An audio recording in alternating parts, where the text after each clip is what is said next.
So a concussion is a mild traumatic brain injury. So it's induced by traumatic forces that can cause that rapid acceleration, deceleration, or rotational forces inside the brain, and thus producing symptoms of concussion. It's very, very challenging because concussion is a hidden illness. It's an invisible illness that you can't really see.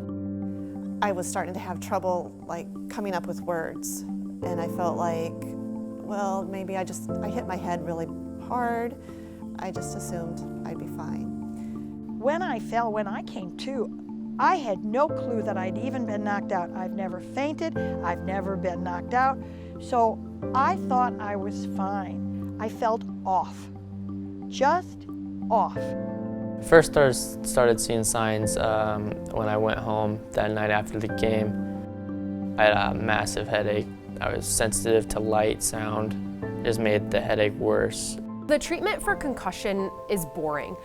It's time, it's rest, it's good hydration and good nutrition, and staying below that symptom threshold. OSF Healthcare Illinois Neurological Institute Concussion Clinic provides patients with evaluation of their symptoms, education of how to properly manage them, but in some instances, referrals to speech therapy if they're having difficulty returning to school. Cognitive symptoms can persist beyond where the physical symptoms have resolved. Sometimes they'll need physical therapy if they're having difficulty with balance or dizziness. So we take time during the visit to figure out who they are as a person and what their lifestyle factors are that could cause them to have prolonged symptoms. I was so impressed with the scientific approach that they have at the concussion clinic. Speech therapy was almost more frustrating than physical therapy because it was really obvious how hurt I was. They determined that I had what they call ear crystals that were out of place.